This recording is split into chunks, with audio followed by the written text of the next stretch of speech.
अस्सलामुअलैकुम। जेएनएन न्यूज के साथ मैं हूं सबा फारूक। शामिल करते हैं अब तक की हेडलाइंस।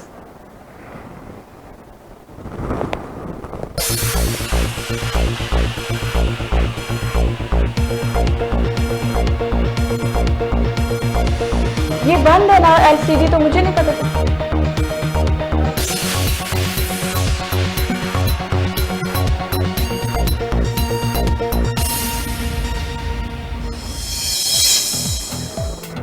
वजीर आजम का तुर्क सदर रजब तैयब एर्दोगान से टेलीफोनिक राब्ता। दौरान राब्ता बाहमी दिलचस्पी के अमूर पर तबादला ख्याल हुआ। वजीर आजम ने कहा, इंट्रा अफगान मुज़ाकरात अफगान अमन के लिए तारीखी मौका है। पाकिस्तान अफगान अमन के लिए कोशिशें जारी रखेगा। इस मौका पर एक दूसरे को रमजान मुबारक से मुतल्लिक तहनीती पैगाम भी दिए गए। वजीर आजम की रजब तैयब एर्दोगान से टेलीफोनिक गुफ्तगू।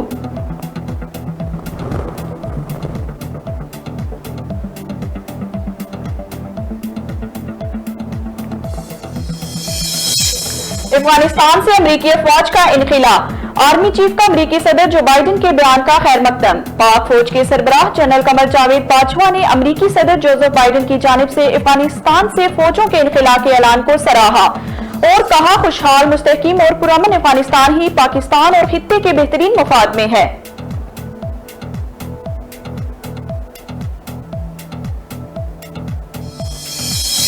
पाकिस्तान की अफगानिस्तान से फौजी इनखिला की मुकम्मल हमायत। कहा, दूसरा अहम कदम मुहाजिरीन की बरवक्त वापसी और उनकी बहाली का मंसूबा होना चाहिए। पाकिस्तान अफगानिस्तान में देर पा अमन और इस्तेहकाम की कोशिशों में आलमी बरादरी के साथ मिलकर काम करता रहेगा। तर्जुमान दफ्तर खारजा जाहिद हफीज चौधरी की हफ्तावार ब्रीफिंग।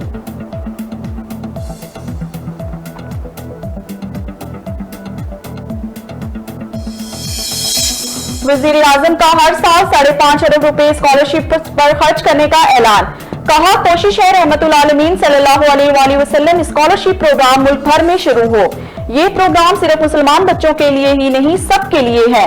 नबी पाक सल्लल्लाहु अलैहि वसल्लम की सीरत पूरी दुनिया के लिए मिशले राह है।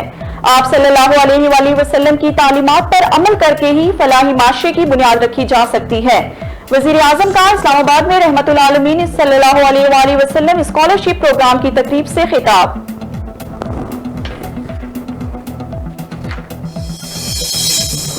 मनी लॉन्ड्रिंग केस का मामला। अपोजिशन लीडर शहबाज शरीफ की रिहाई का अमल रुक गया।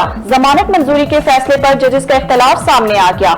अदालत आलिया का रेफरी जज शहबाज शरीफ की जमानत केस का फैसला सुनाएगा।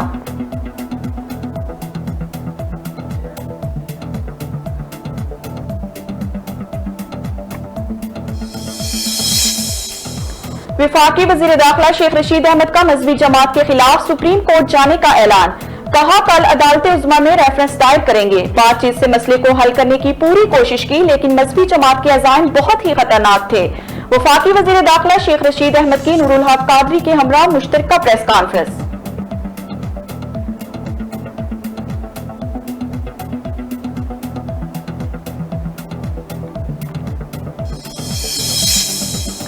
फ्रांसीसी सफारत खाने का अपने शहरियों को हिफाजती इक़दामात बेहतर बनाने का हुक्म। अपने शहरियों को मौजूदा हालात के पेश नजर पाकिस्तान छोड़ने का पैगाम, जिसकी तस्दीक फ्रांसीसी सफारत खाना की जानिब से कर दी गई। कहा, हमने अपने शहरियों को एक हिफाजती नोट भेजा है। ये नोट हालिया हालात के बायस भेजा गया।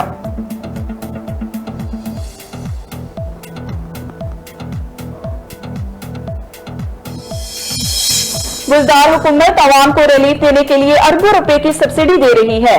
सहूलत बाजारों की शक्ल में अवाम को सस्ती एशिया खुर्दनोश फराहम करने के लिए हुकूमत कोशा है। फिरदौस आशिक अवान ने कहा कि तहरीक इंसाफ हुकूमत की तरजीहात का महवर व मरकज आम आदमी है। अवामी वसाइल हकूक पर डाका डालने वालों के खिलाफ शिकंजा मजीद सख्त करेंगे। डॉक्टर फिरदौस आशिक अवान का ट्विटर पर बयान।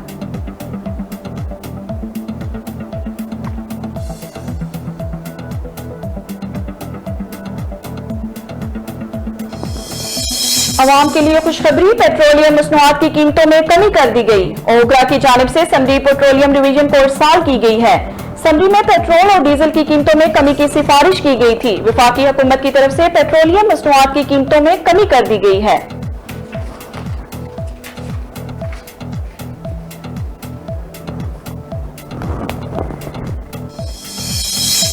मुल्क की ज़रिए मुबादला में 2.54 अरब डॉलर का इजाफा।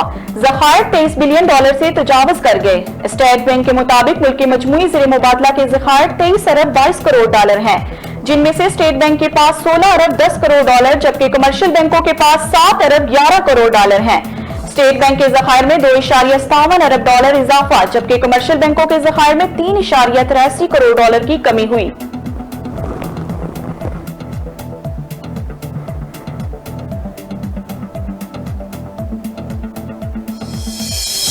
लाहौर, इस्लामाबाद, पेशावर समेत मुल्क के कई इलाकों में बारिश का इम्कान। सिंध के बेशतर इजला में मौसम गर्म, खुश्क और मरतूब रहेगा। गिलगित बल्तिस्तान, कश्मीर समेत मशरकी बलोचिस्तान में भी आंधी और गरज चमक के साथ बारिश मुतवक्के, जबकि मुल्तान, गुजरांवाला, चित्राल, अब्टाबाद में बारिश का इम्कान। महकमा मौसमियात की पेशगोई।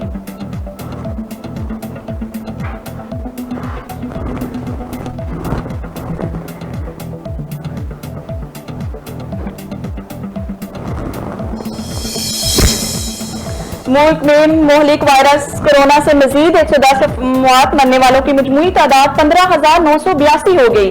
कोरोना के तस्दीकशुदा केसेस की तादाद 7,45,182 तक जा पहुंची। National command and operation centre के मुताबिक गुज़श्ता 24 घंटों के दौरान 4,123 नए केसेस रिपोर्ट हुए।